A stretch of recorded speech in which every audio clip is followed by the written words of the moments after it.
All right, what's up? What's up? What's up, y'all? It is Joey Womack, founder CEO Goodie Nation, and you all are in for an absolute treat today. I'm super excited. I really can't describe the excitement I have for this conversation. You can say this is a situation that's 25 years in the making. You could say this is a situation that's 10 to 12 plus years in the making. Whatever it is, super excited for you all to learn about how this deal with the A Pledge came about. What does it mean for the future of innovation in Atlanta and across the country when you combine techies, folks in the consumer goods space, and also creative problem solvers together? We're going to go into a little bit of the future of the agency space. We're going to talk about long-term strategy for Goodie Nation. And obviously, you get a chance to hear some amazing origin stories of some dope folks. So without further ado, I'm going to kick it over to a few of my friends. Again, some I've known for a long time, some I've known for a few years. Some of the board members from the A Pledge. I'm going to kick it off to Mr. B. Reginald Harrison for his introduction and his origin story. Excellent. All right. Test. Can you guys hear me? Yep. Great. Thanks for having me here, Joey, excuse me.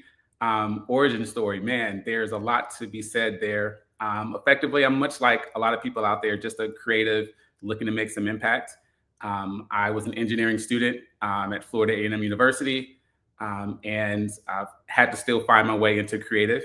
And so I dabbled in doing some sort of on commission, on demand stuff there.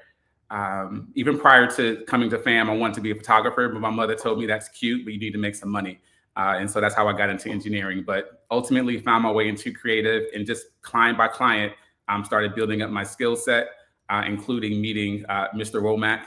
And we were each other's sort of first, believers in each other's visions, and gave me an opportunity to evolve that skill set. I'm going to keep it brief because basically from there, it fast tracked into from graphic design to web design, motion design, interaction design, got into film editing and post-production. But because I didn't like always waiting for work, I then got into production, as in principal photography, cinematography, et cetera. And ultimately, that gave life and a bit of youthfulness to my agency, Coldfinger. And so never called ourselves, an ad agency, because what was that? It was basically a sort of on-demand, bespoke tailoring of whoever needed work, figuring out how to get it done. And so because of that, I've been everywhere from a biz dev application. I worked at scale, incubating businesses for large companies, and ultimately have now landed. I'm now a full-time professor at SCAD here at the Atlanta campus in advertising and branding. I like to think that I bring my film and television sort of narrative into that space. Again, helping solve problems, whether it's from a storytelling perspective or just a business solvency perspective. And that's what I am as a creative director and professor. But that's the very, very short version of it. I'm sure over the course of the talk, we can get into a little bit more of it, but glad to be here. Awesome. Yeah, he amazing story. We go way back. Just to be clear, it's got pledged me. We're roommates and stuff like that. And so, as you can also see, I love how your transition, into the professor role. As you can see, my shirt here, educating is activism. So next up, I want to kick it to actually Elena this time for her origin story, introduction, origin story, all that. Sounds good. Thank you, Joey. Elena Leverett. And thank you for having me. Happy to be here. And an origin story for me is probably a little bit, I don't even know if my colleagues know this origin story. So my undergrad is in psychology, and I was going to save all of the Black and brown children. My first career was in criminal justice. I was actually a probation officer. But it helped me learn, helped me do a lot of things, but I eventually learned that was not for me, and pivoted that undergrad and that passion for people and just understanding behaviors and how they make decisions and why they make those decisions into marketing. It's like connecting, collaborating, and communicating are really the things. I love my alliterations. So I put those 3 C's in there to really put things in a frame. I leverage that to understand behaviors, again, why people make those decisions, which led me into a marketing track. Started in media telecoms and now on the research side of that business. But at the end of the day, for me, it's about marketing the right thing to the right people at the right time. But the part of that passion is making sure that people who look like me are in the spaces to make those decisions, whether that's from an agency perspective, from an advertiser perspective, or who are delivering those research and data points to show the impact and influence of underserved, not only populations, but even the new innovative segments that are coming out, especially around the creator economy. So thanks so much for having me, and I'm excited to join this conversation today. I love it. I love it. I love the backstory. Yeah, I definitely didn't know that first part. That's super cool. That's super cool. I love that evolution again. Jeff, I want to kick it over to you for your intro origin story. Awesome. Well, glad to be here. Excited to see all my friends joining me on this panel. So I grew up here in Atlanta. I ended up starting what I would end up calling an agency, but basically in college, my roommate and I just fell in love with building websites. This was back when the web was new. And so I found myself in the agency world, built that agency for 10 years. We sold that to private equity. I stayed with that next agency for 5.5. We sold that to Publicis, a massive holding company. Around then, I went through a program that in Atlanta that really helped me understand more the massive amount of privilege that I have as a human being. And so since 2012, 2013, I've been trying to live a purposeful life, build purpose-driven businesses. I got way more involved in nonprofits, and so continued to build agencies, but tried to put purpose into them. And this is sort of, I know we'll get into the origin of the A Pledge, but that's where that started to come into play. Currently, I run Purpose Group, which is a holding company in which we acquire mid-sized companies in the Southeast, and we put in our purpose operating model to try to help them take care of their teams and find healthy growth. Awesome. Now, Jeff, I want to stay with you for a second. You alluded to the history of the A Pledge. Can you share a little bit more around, how that came about? How and why? Sure. Yeah, you bet. So as I said, when I sort of came out of 2013 and began to see the privilege I have as a human being, and I say that I've got like every check mark a human being can have, and living in a city like Atlanta, I started looking around at the marketing and advertising industry and realizing, we were 90+% white, including my companies, and understanding that the city was over 60% people of color, and that just shouldn't be. This is a wonderful industry, lots of great creative jobs, makes an impact in media, and so as I started to have conversations with other agency leaders during that time, I thought that was the path forward. I thought, okay, if I can get the other agency leaders in town, mostly that look like me, to want to be a part of this change, that was the path forward. And I just couldn't find the interest. And so kind of put it on hold until 2020, when suddenly people became more interested. And I think we all know why that is. And so this is when I grabbed other people in the community and said, I think we should, make a run at this, and ultimately put together the A Pledge, which became the nonprofit. And have had a chance to work with unbelievable people like Reggie and Elena on that board. We worked really hard from 2020 to about 2024, working with agencies to help them build more diversity in their teams, help them build more equitable teams. But as I think no one will be surprised to hear, as each year went past, the interest began to wane. And so in early 2024, we pivoted and said, you know what, we're going to focus on Black-owned agencies, and we're going to lean into and help these agencies be more successful, open doors for them, provide them with the resources that their counterparts have, and really focus there. And that's what led us to initially having a conversation with you, Joey, and the Goodie Nation team on how can we take that idea and begin to morph it into something much more powerful. Amazing story. Lots of resilience, perseverance, because you had the idea years before, right? And then you stuck with it. It would have been easy for you to, in my opinion, it'd been easy for you to just kind of let that idea kind of die. But kudos to you and others for launching and making it happen. I want to kick it over to Elaine and to Reggie for their perspective on in stories that, how and why they joined. But before this, I want to take a second for those watching to understand kind of the integration points, right? And so you all know, or many people know, that Goodie Nation is focused on closing the relationship gap in the innovation economy. We're very clear about the innovation economy. Primarily, we've been working with folks in the tech space since we first started as Goodie Hack in 2014. And it's been an evolution, right? So working with nonprofits since 2014 to help them implement technology solutions to improve their internal operations. In 2016, we pivoted to a pre-accelerator for-profit tech startup founders. In 2019, we pivoted again, or evolved again, to support startups coming out of accelerators that are for-profit. If you follow our story, in 2023, we added consumer goods startups to our portfolio of companies through our partnership with Lenovo. And so in many cases, and I'm going to say this for the tech folks out there, a lot of tech folks tend to think they're the only people in the innovation economy. And that is absolutely not true. It's a little bit of ego involved. I ain't going to say it's the founders and investors, but we'll talk about that later. But the relationship gap is real when it comes to tech folks and also consumer good, but especially tech folks. That conversation has been had over and over and over again, particularly through the lens of fundraising, right? Particularly through the lens of fundraising. Maybe it's talked about a little bit around customers, but that relationship gap has been talked about ad nauseum in the tech space, particularly tech startup space. What Jeff and others have helped me to understand, though, is that the agency space is extreme, like relationships in the agency space are extremely important.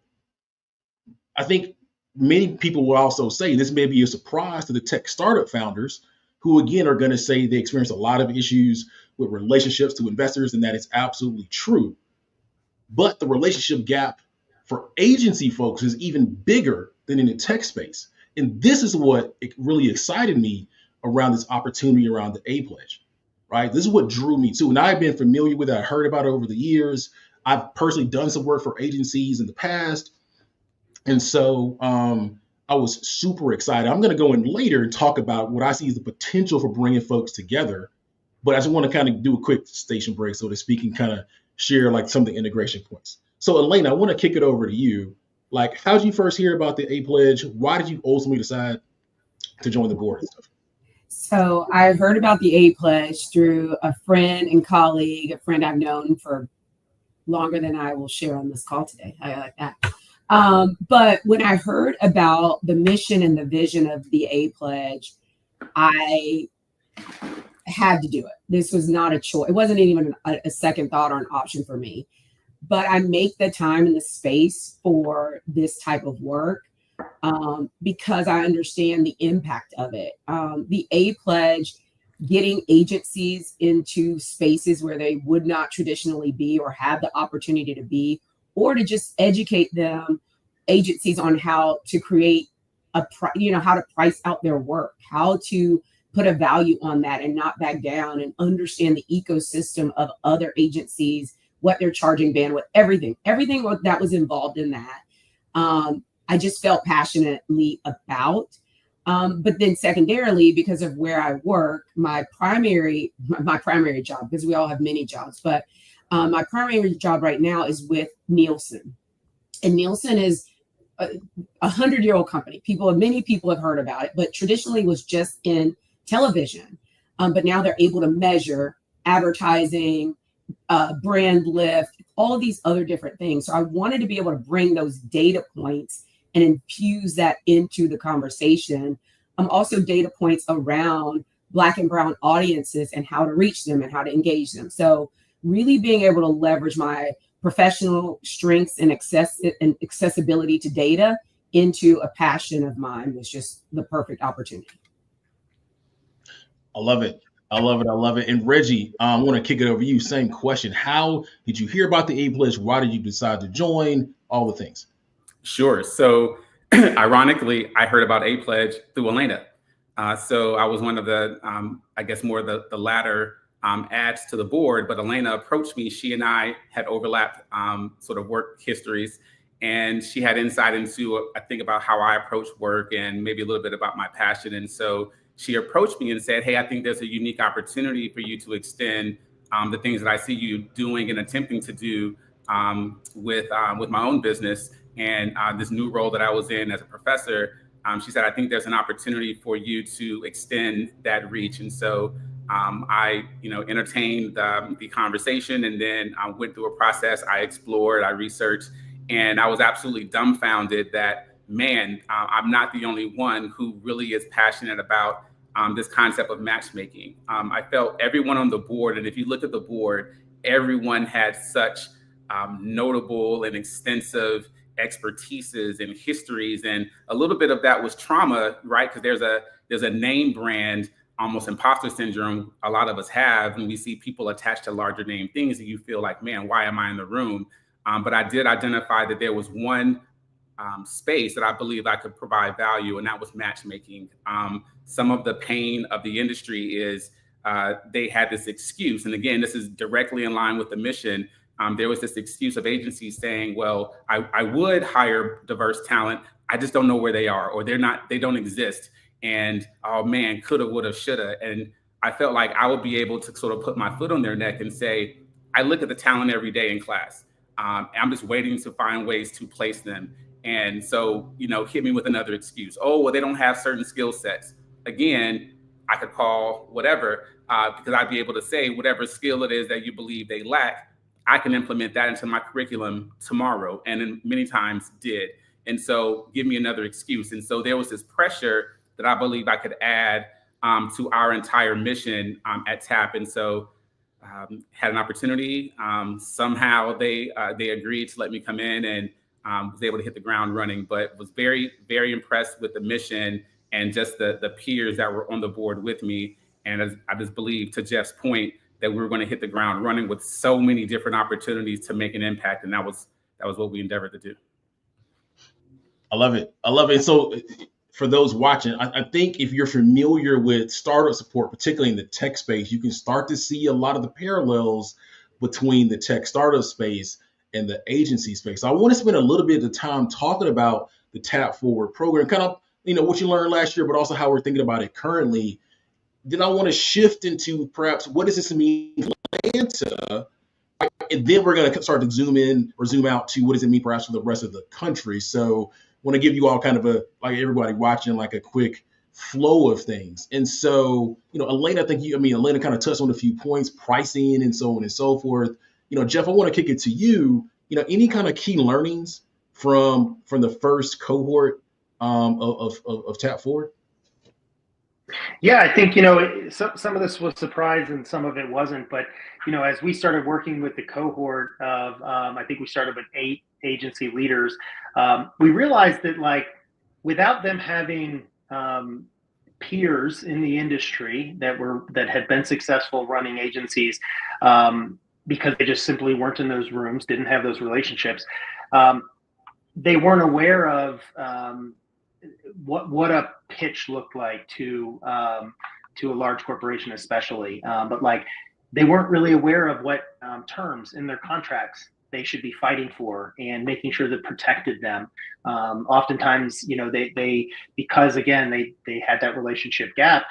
When they got an opportunity, they were just happy to sign the contract and get to work, not realizing that they were being taken advantage of. One of the things we found was that when these agencies that were in the cohort would work for other larger agencies, they were really being taken advantage of. So I think it was as we certainly want to open doors to potential new clients and customers and partners, and that's part of this, we realized that there's sort of a boot camp aspect to it to bring them up to speed and give them a fair chance against these agencies. And again, I think especially in Atlanta, where we have such great creative talent, to Reggie's point, he's out there helping these young folks graduate with great creative skills, but they had no opportunity to get into these rooms and to have these relationships. So I think it was just, we were sort of surprised at sort of where the agencies were compared to the competitors that are out there. And so that became a big part of the first few months of the program. Awesome. Next, I want to kick it over to Eleni into Reggie, on thoughts on perhaps things that could be done around the education of agency entrepreneurs, right? And then Elena, I'll start with you. But before that, just quick bit of order. For those watching, if you have a question, you can drop it in chat or leave a comment, right? So we're going to try to get to as many questions and comments as possible toward the end. So if you have a question or something like that, please drop it in chat or the comment on whatever platform you're watching from, whether it be LinkedIn or YouTube or whatever, right? So, Elena, like, I want to kick it over to you. You kind of mentioned some things again around pricing and stuff like that, but are there any elements and things that you'd like to see done and/or have already been done in terms of the education of agency entrepreneurs? I think some of the things we've actually been able to accomplish as TAP as an organization. I look forward to that getting bigger and better with this new partnership and with Goodie Nation. It's the opportunity for transparency, right? I think if we look at how pay transparency, it's legal here, not legal there. Some people talk about it. During COVID, there was like a Google sheet of all this pay transparency and jobs and all the things. And I think what this cohort is afforded the members and attendees to have is some of that transparency between themselves, but also exposure and transparency to other agencies, to larger agencies, to majority white agencies. Maybe even, as we begin to expand, there'll be some international learnings and opportunity. But I do think that having a group of people, like-minded people, similar interests, where you can share information freely. It reminds me of this isn't pie, right? There are infinite possibilities and opportunities for agencies in their specialties or even in the same areas to go after business. So leveraging those learnings at the right time, I think, is just priceless for the cohorts that are participating. I love it, and that's a bar. It isn't pie. Like, we're definitely going to use that moving forward. Reg, again, you educate people all day, every day. Is what you think about, what you breathe, and stuff like that. What kind of things? Now, how do you think about educating agency entrepreneurs? Sure. I think one of and I like to not say things, so I believe the biggest theory I have around getting traction as a agency or creative partner, et cetera, is this idea that you know what to do. You have the solution, and if they don't buy into your solution, that's their problem and they're bad. And I think that's an incomplete approach. I think we need to shift the attention much more around what is it that the person that I'm targeting or the company or the group that I'm targeting, how do I create opportunities to learn what it is that will make their day better or make their routine or their process or whatever load is on their shoulders, what can I do as a partner, as a creative service provider, what can I do to make that lift just a little bit easier? And I think when you have that model, that's when you find ways to be successful and to make impact. So the bigger thing around educating agencies is, I would say, shifted. It's not about educating agencies, it's earning their trust to be able to get a transparent response from them around what it is they actually need. And a lot of that is bedside manner, right? People have lost social skills. They have lost the ability to know how to have a conversation, a thoughtful conversation, an interactive conversation, an actual conversation. They're coming in just waiting for a moment of silence so that they can come in with their pitch. I don't stress pitch decks. I stress sort of insights, your so what's. That's, I think, the approach. It makes the emphasis much more around problem solving and not solution giving. And I think that's a significant critical change in the minds of us targeting people as well as agencies receiving it. Super dope. Super dope. So a few things. One, I love it. Problem solving, not solution giving. Two, Charles Minfield is saying he really enjoys your background, Reggie. And also Charles. So this painting right here. All I know his artist name is Shay. So it's Shai. My wife got it to me for Christmas a few years ago. So a few things. Let's shift into the actual program because we also have some really interesting questions here in chat. And so I'll just try to kind of recap last year. Correct me if I'm wrong, anybody. So last year, the cohort was 6 months, right? 6 months of programming. So as we shifted over to Goodie Nation, so 6 months, and I think it was all in person. The majority of it was in person. If okay.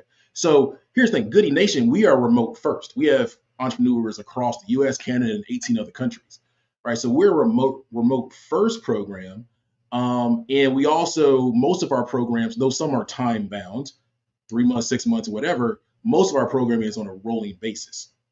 And so over the past few weeks, we've been trying to do some type of like hybrid approach to take the approach from last year, uh, do a few things. One, make all of it happen before the end of this year, very simply the end right before Thanksgiving, and also adjust it to the philosophies, methodologies, and systems of Goodie Nation. And so what we've landed on basically is a 12-month program that is hybrid, so a little bit in person and a little bit remote. And so typically every month has the same structure. And then one of the things that I'm pretty passionate about after doing a bunch of programs is we wanted to make it responsive. So, for example, if you're an entrepreneur and you need to know about pricing because you got an opportunity right now, you can't wait until week 10 because by that time it's a wrap. So part of it is kind of front loading some of the critical things and also making the program responsive to addressing the needs of an entrepreneur when they need it, right? So that's what we've been focused on. And so, by the way, and I'm going to say this again, applications are open for a few more weeks if you're an agency entrepreneur in Atlanta. And we're going to stick to Atlanta for now. We're going to think about the rest of the U.S. and maybe world in 2026. But for now, to test it out, we're gonna stick to Atlanta. And so I think I'm excited about a few other elements. I'm excited about these executive meetings and things of that nature. I'm excited about the capability decks. And so, Jeff, I actually want to kick it to you to talk a little bit about the evaluation. But before I kick it, I'm going to give a little bit of a parallel to what it looks like on the startup side. So you mean for many of you all in the tech startup space, you know that generally speaking, the objective is to raise money, right? To get investors to part ways with their money and take equity from your company, right? That's a whole other thing. That's a whole other conversation about fundraising for agency startups. But in many cases, accelerators focus most of their attention on fundraising, right? Y Combinator, I think 90% of it is like focused on fundraising. Techstars is a little bit less. But ultimately, one of the things that we do here at Goodie Nation is set tech startup founders up with an actual investor for a 30-minute mock pitch. So they go through their fundraising deck like they would do it at a regular meeting, and then we developed a rubric based on Village Capital's viral framework, and then we score the startup, send them the scores, and it kind of goes from there. So Jeff, I want you to share a little bit more around how you all are thinking about assessing the agency's capabilities, and really, what does that mean for those that are not in the agency space? Like, what does a capability evaluation or capability deck mean? Yeah. So when you get that, there can be several different ways that works. But when you get that chance to get in front of a potential client, you want to have a clear vision of what you do as an agency or service provider, what's unique about it, but more importantly, how you can help them solve their problems. And so that can look different for all different agencies. And to Reggie's point, it's a little less about how creative the actual deck is, and it's more, do you have a point of view? And I think one of the things that we can do with Tap Forward is, we see best in class. So I saw one of the questions asked in the comments, like, do we work with other agencies in town to help with the content? Absolutely. We have some of the largest agencies in the city that do some of the workshops with our cohort and with our Tap Forward group. So they're able to say, look, this is how you approach these kind of meetings, and this is how you're going to be able to be, at least at par, but maybe even better than the competition.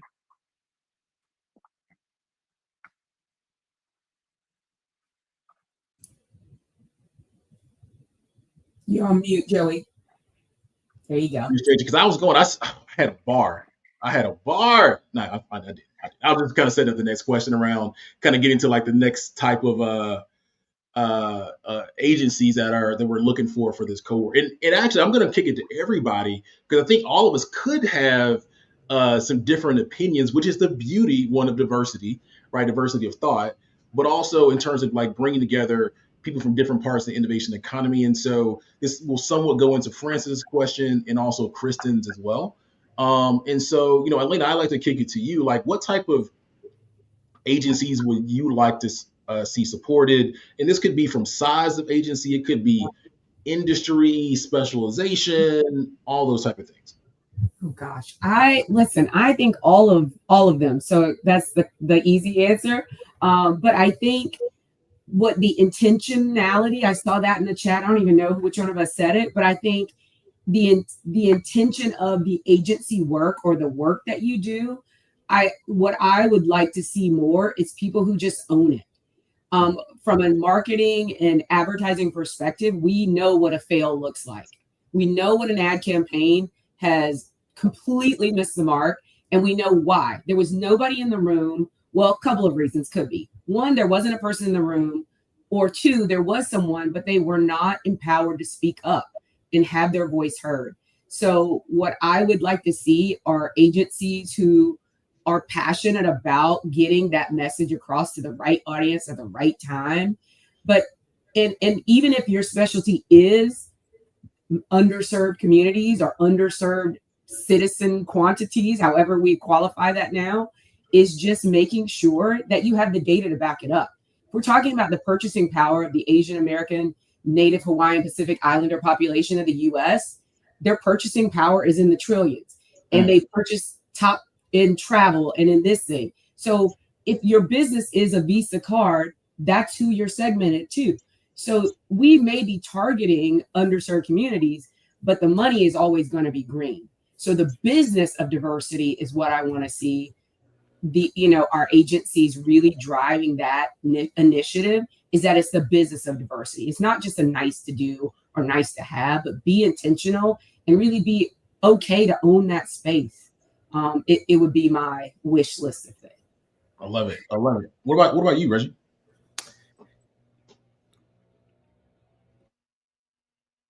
Oh, you're on mute now. Sorry, switch it off. There we go. Yes. So threw myself off there. I think it's not just fullness of versatility.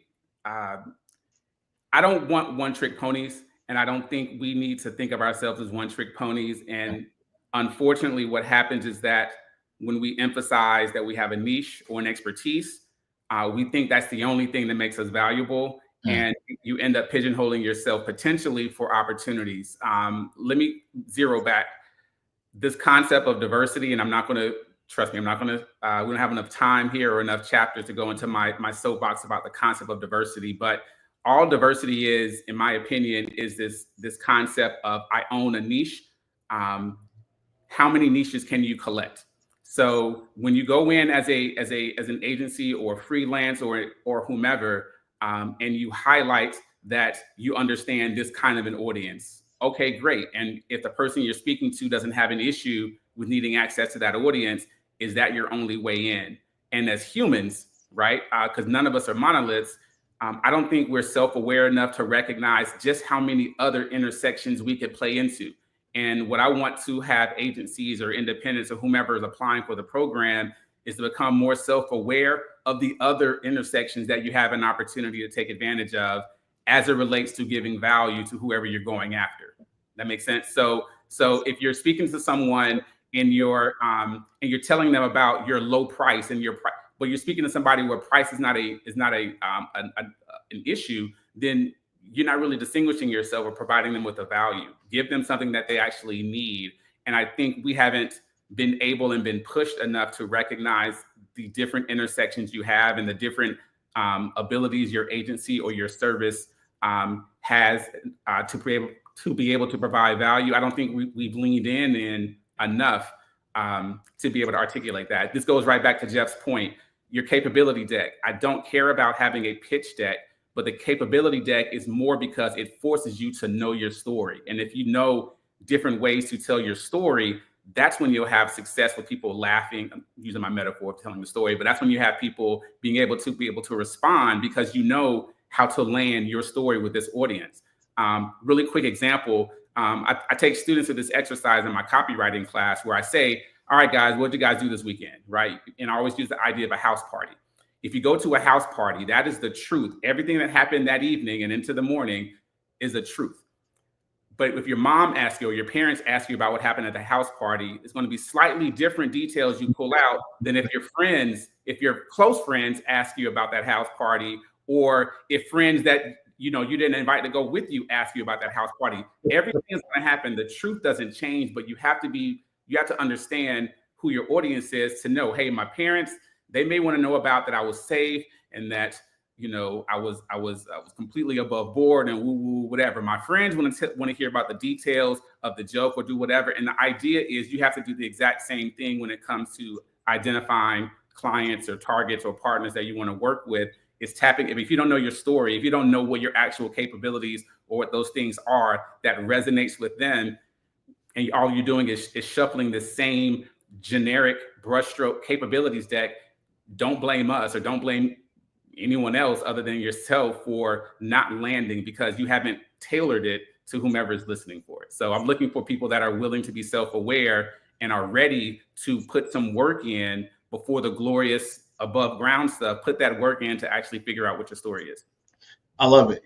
Reggie, you are quickly becoming the king of metaphors in my book. I'm going to put that out there for you. So I want to start to shift the conversation. So what does this mean for Atlanta first, and then we'll kind of zoom out. But before that, I want to talk about some program design questions and things of that nature. So again, as a reminder, if you are an agency owner in Atlanta, please consider applying for this program. It's complimentary. We personally don't believe for charging people for support here at Goodie Nation. That is a point of contention. Some of my board members and colleagues, but you don't believe in charging people, so it's complimentary. I'll say that. In terms of the types of people or types of businesses and stuff like that, and Kristen, I love your question because I never even considered interior design and architecture until you posted that piece, right? And so, again, over the last few weeks, I've been trying to educate myself, but more importantly, talk to people like Jeff and a few other Bain Joyner and a few other folks around, what type of agencies there are.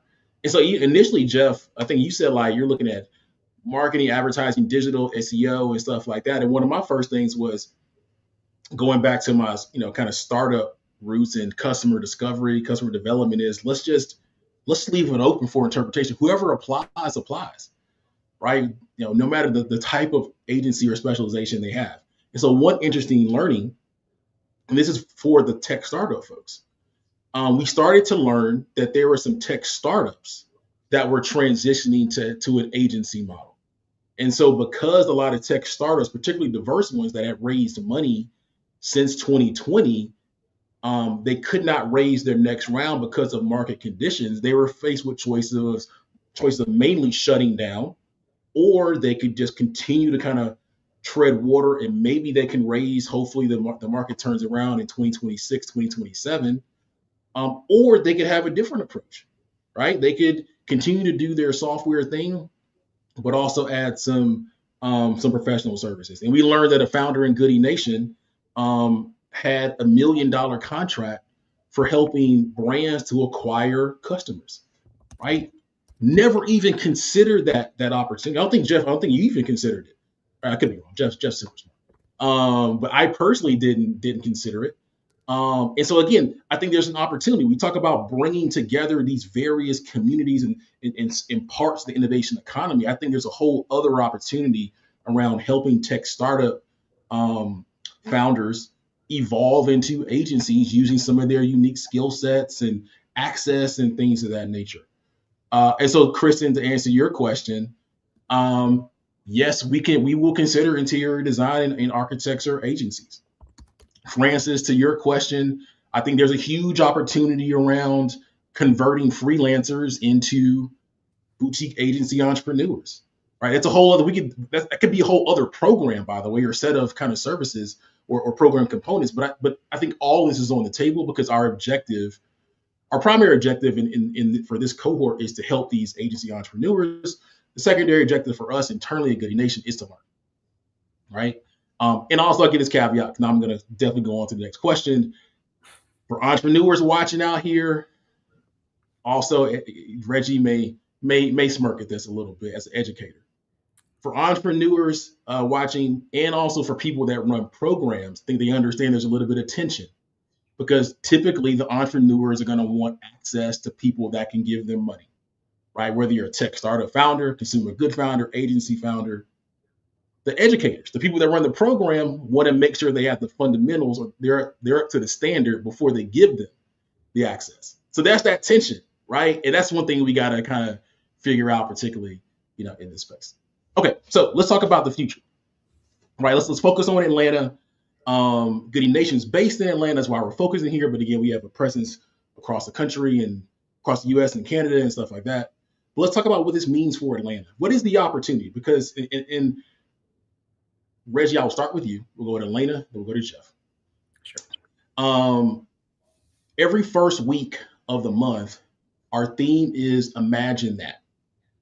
Imagine That, based off of the classic hip hop track by Nas, If I Ruled the World. Right. And so we tend to use our events and our activities during the first week of the month to ask people to explore the future. Like, if they ruled the world, what would they like to see? Right. And so, Reggie, the question to you is, what would you like to see in Atlanta when it comes to bringing together creative problem solvers with those in the tech space and also those in the consumer goods space? What are some potential outcomes? Right. Is it deals working with each other? Is it folks Voltroning together to go after larger deals? I don't want to kind of bias you too much, but any thoughts there? Yeah, no, you snatched that. I don't know if that's because I think out loud, but you absolutely snatched my thought there. More collectives. Without being too verbose about it, I think this concept of an agency, this I can do everything agency model, not only is it dead, it's been dead.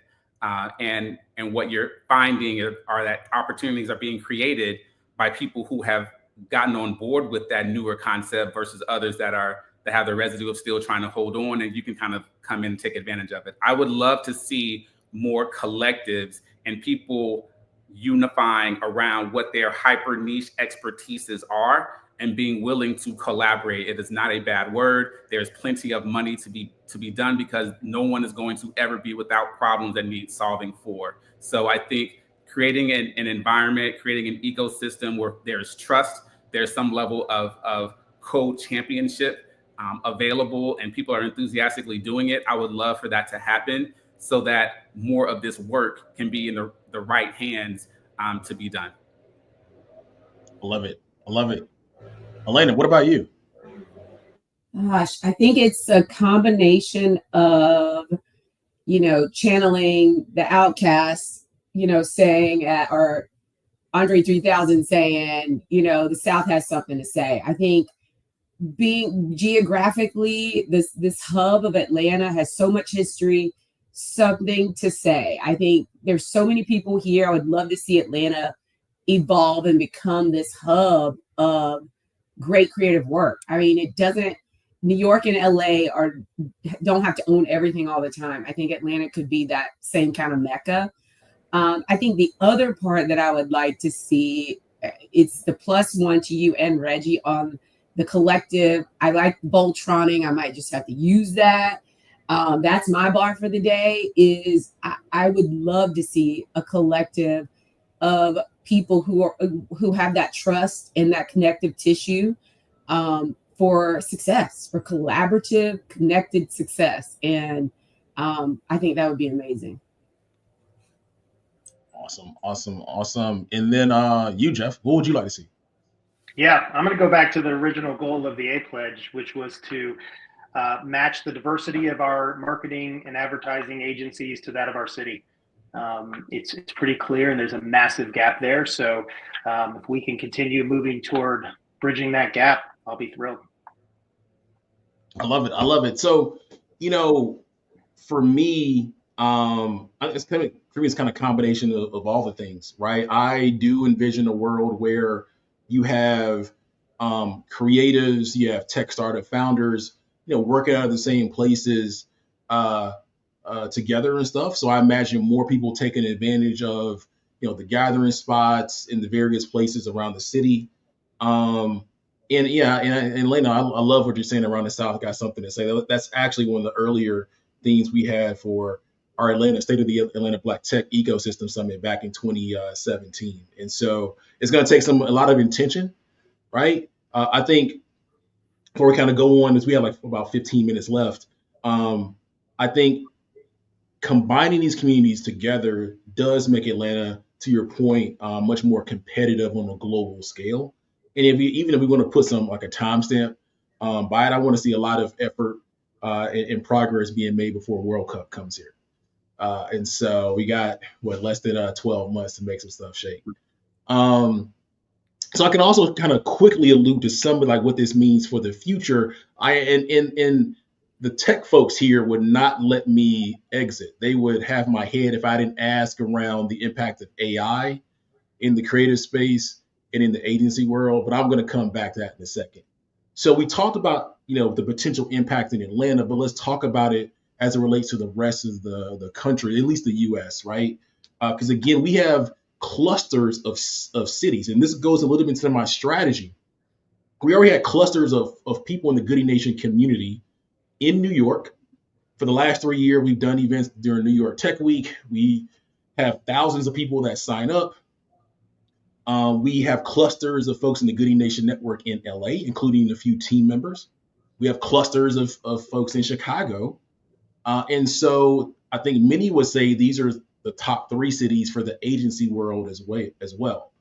Another thing kind of goes into strategy. I'm gonna put out a letter to the community next month, next week. And so part of it we'll be talking about how we're looking to add almost like a city-like chapter to the Goodie Nation. And so, by the way, I hate the concept of a chapter, mainly because I'm a little bit of a control freak. But we're going to use the word collective, right? And so we'll be establishing a formal Atlanta collective of Goodie Nation, because all of our stuff has been in Atlanta anyway. There hasn't been too much of a formal effort just around Atlanta. We also now have a New York city chat or collective of Goodie Nation. Vanessa Cooler is our lead there, establishing one in LA, and so in Chicago as well. And these are also cities where we're doing dinners. So in a few weeks, I'll be in Chicago doing a dinner. Out in October, we'll be in LA doing a dinner for LA Tech Week. The one in Chicago is for Chicago Tech Week, by the way.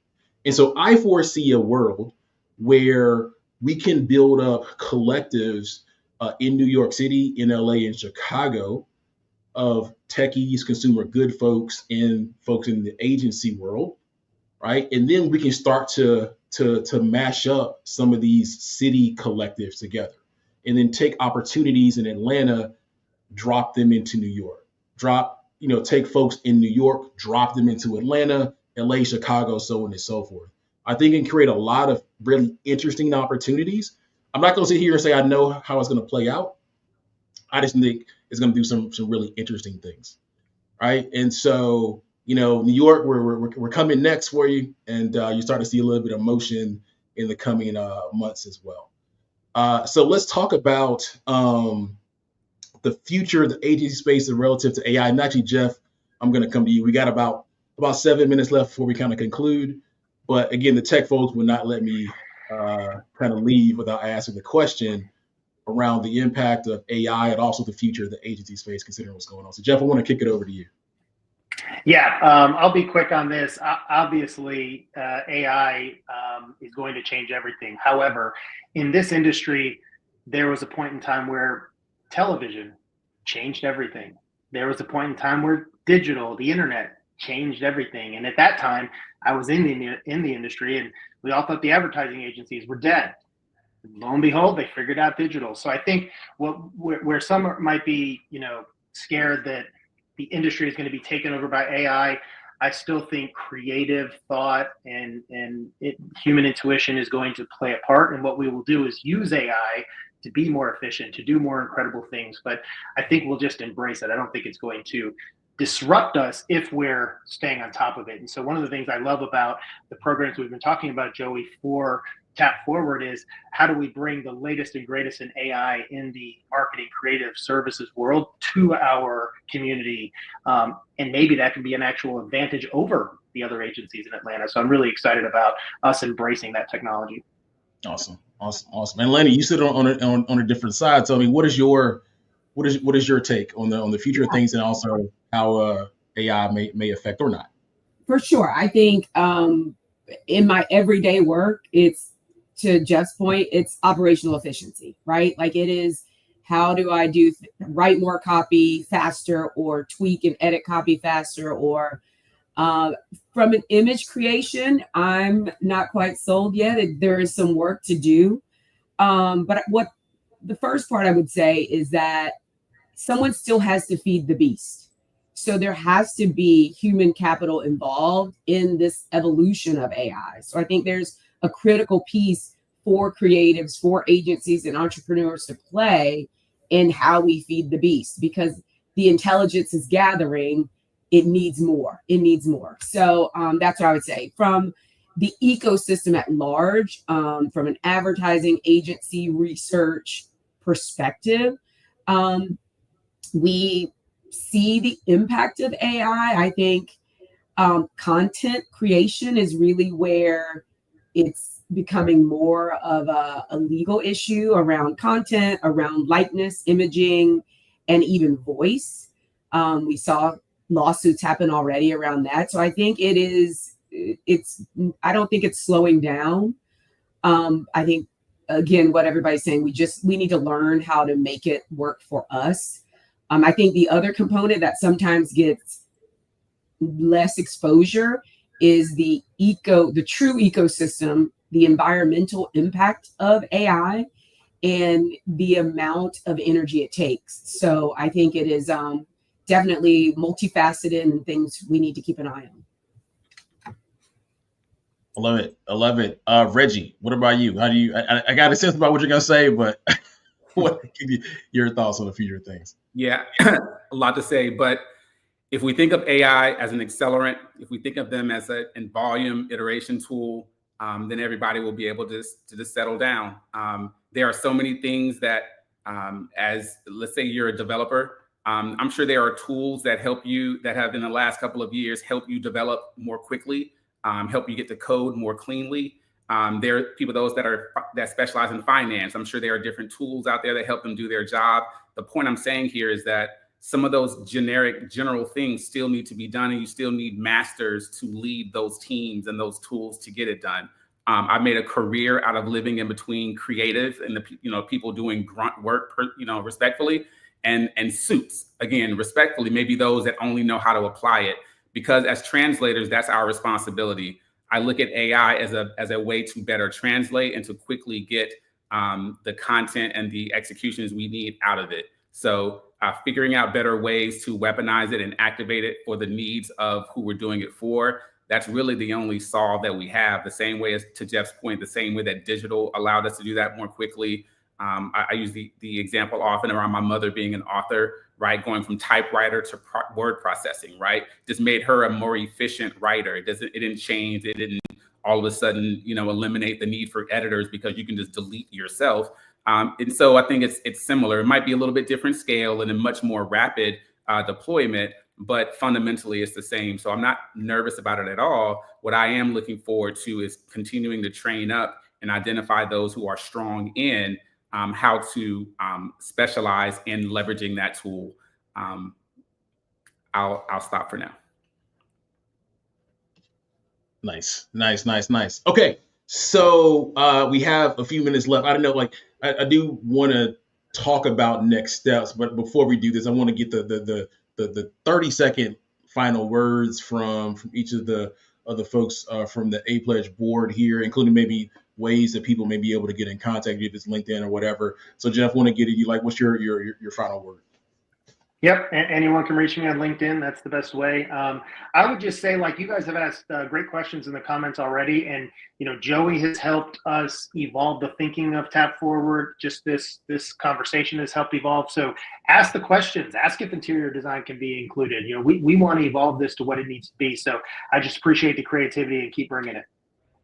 Nice. Elena, what about you? Any final thoughts?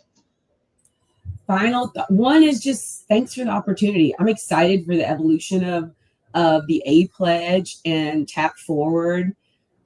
just so I think it's just an incredible opportunity. The first of its kind that I've been a part of, and being in this industry for a long time. So I'm glad to see the excitement in the chat and look forward to the applicants coming in.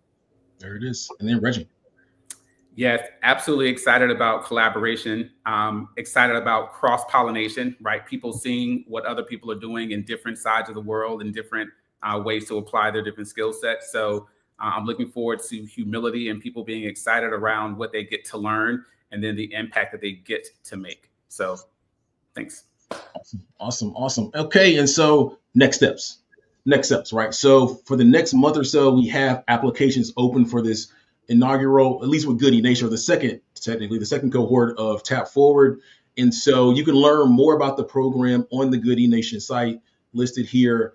Whether you are an agency entrepreneur or you're a larger agency, you're a brand, or you're someone in the general ecosystem, we'd love to have your support, right? We love to have your support. I know that JP in chat also asked around business models.